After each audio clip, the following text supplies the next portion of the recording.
The billionaire had spent 7 Christmas Eves believing her daughter was dead, so when a former Navy SEAL pulled a shivering little girl from behind a mountain of trash bags, she nearly collapsed when she saw the necklace around the child's neck.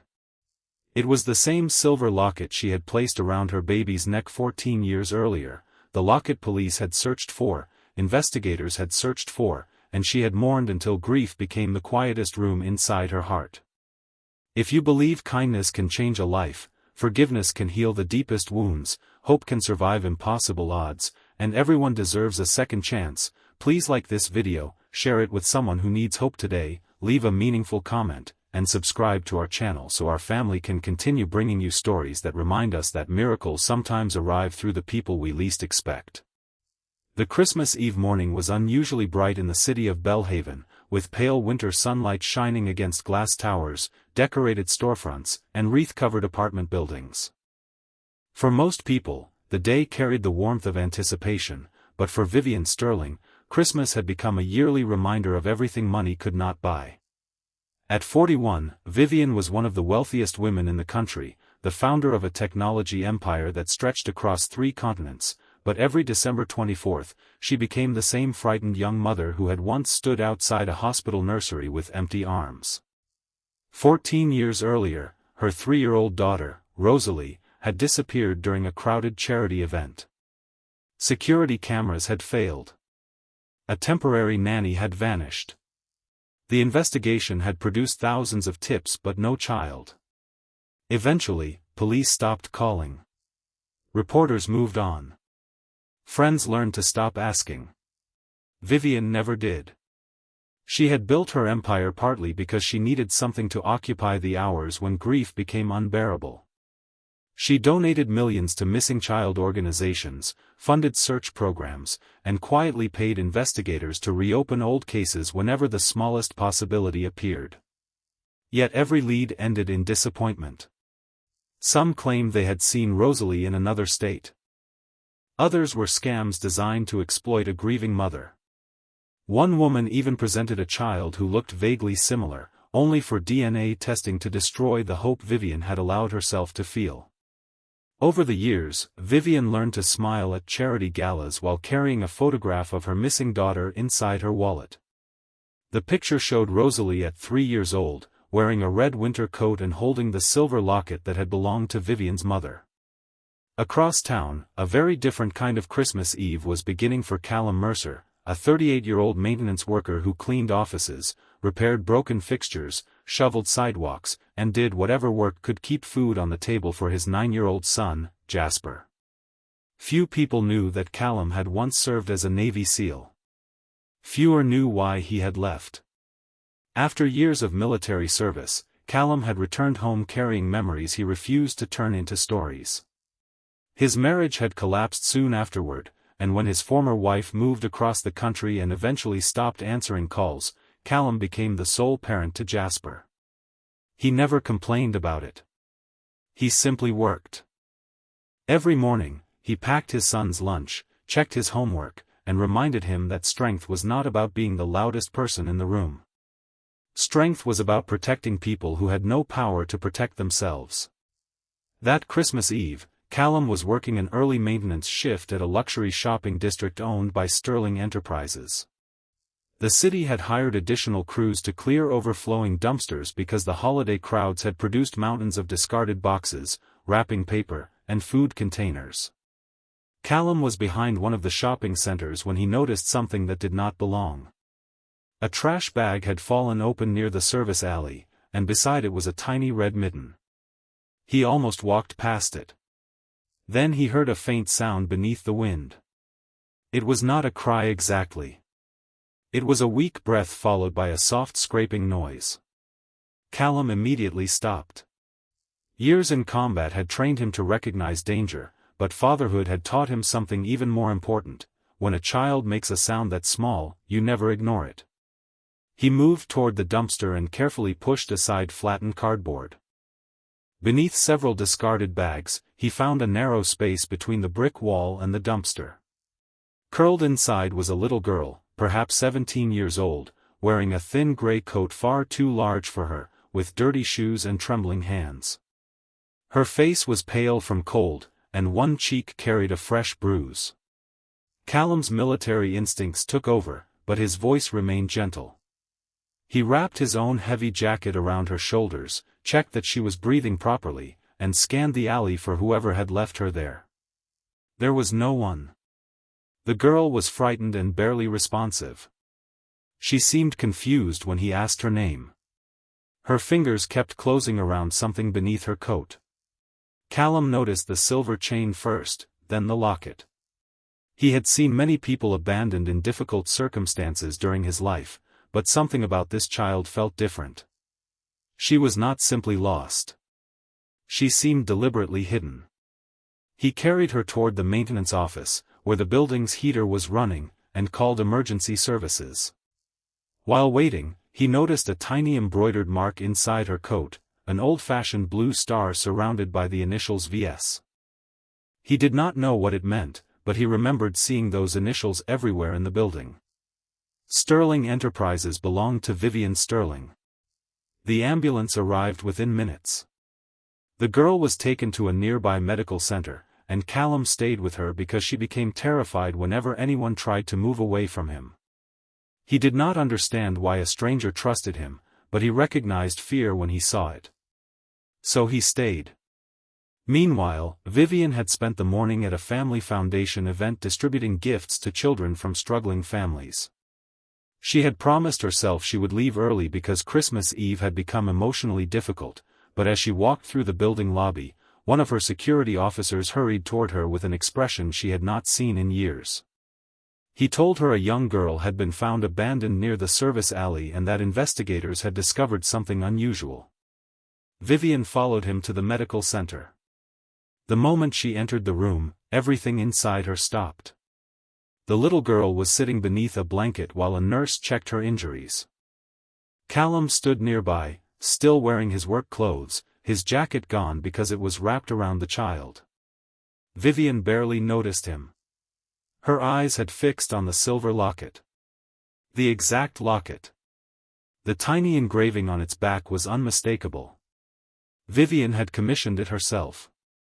Inside were two photographs, one of herself as a young woman and one of Rosalie as a baby.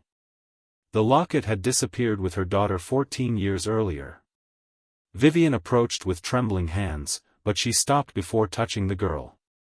The child looked up. There was something about her eyes. Not merely the color, but the expression. Vivienne remembered those eyes from a photograph taken when Rosalie was 2.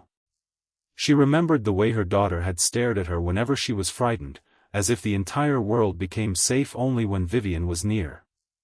The little girl stared back with the same desperate recognition. The medical team ordered an immediate DNA test, but Vivienne already felt something she had spent 14 years trying not to feel. Hope. The investigation unfolded rapidly. Records showed that the girl had been living under a false identity in several foster homes and temporary residences. Her legal name had been changed multiple times. Someone had deliberately erased her history. The police discovered that the woman listed as her guardian had died several months earlier, leaving behind almost no records. The girl had apparently been moved from place to place by adults who treated her identity as something to hide. Callum quietly stayed beside her. Vivienne noticed him then. She learned that he had found the child. She also learned that he was not wealthy, influential, or connected to the investigation. He was simply a maintenance worker who had heard something beneath a pile of trash and refused to walk away. When she asked why he had stayed, the answer was painfully simple. Because she was scared. That answer struck Vivienne harder than any sophisticated explanation could have. For 14 years, she had paid experts to search for Rosalie. She had hired detectives, security consultants, private investigators, and attorneys. She had spent millions trying to solve the mystery. Yet the person who finally found her daughter was a tired single father who noticed a red mitten beside a dumpster. The DNA results came back before the afternoon ended. The child was Rosalie Sterling. Vivienne broke down. Not gracefully. Not quietly. She fell into a chair and covered her face as 14 years of grief poured out all at once. She cried for the toddler she had lost, for the teenager standing before her, for every birthday she had missed, every Christmas morning she had spent staring at an empty chair, every time she had wondered whether her daughter remembered her. Rosalie did not immediately run into her arms. That was the painful truth Vivienne had to accept. A child who had been moved from home to home could not simply erase 14 years of fear because a DNA test had confirmed her identity. Rosalie needed time. She needed safety. She needed patience. And unexpectedly, she needed Callum. She trusted him because he had been the first adult in years to find her without demanding anything from her. He had not asked who her family was. He had not asked how much money her mother had. He had not cared about the Sterling name. He had simply seen a frightened child and helped her. Vivienne initially struggled with that. She was accustomed to solving problems with resources. She wanted the best doctors, the finest therapists, the strongest security team, and the most expensive specialists available. But Callum gently reminded her through his actions that Rosalie did not need to be managed. She needed to be understood. Vivienne began visiting Rosalie every day. Not as a billionaire. As a mother. She brought small things instead of extravagant gifts. A sketchbook. A warm scarf. A book of winter stories. A photograph album containing pictures from Rosalie's childhood. She never pressured her daughter to call her mom. She never demanded an embrace. She simply sat nearby and allowed trust to grow at its own speed.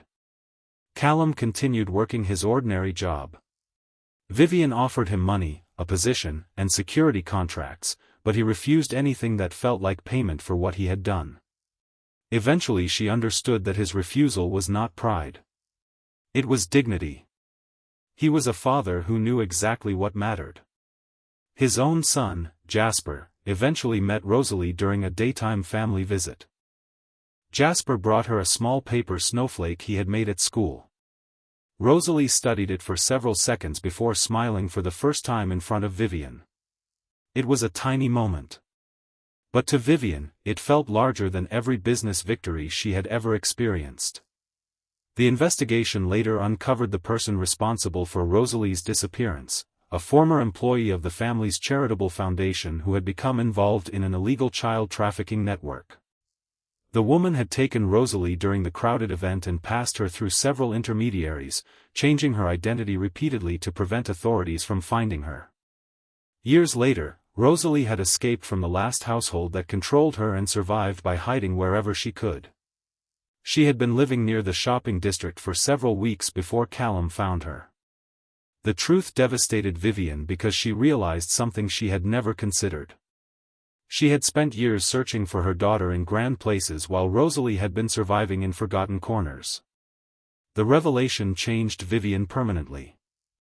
She expanded her foundation beyond missing child searches and began funding shelters, emergency identification programs, foster support, and outreach teams designed to find vulnerable children before they disappeared completely. She stopped measuring generosity by the size of checks and started measuring it by whether someone was actually seen. Callum's life changed too, though not in the way people expected. Vivienne helped secure educational opportunities for Jasper, but she never attempted to buy Callum's loyalty or rewrite his past. Instead, she offered him a leadership position overseeing the foundation's field operations, where his military discipline and experience with vulnerable communities could help others.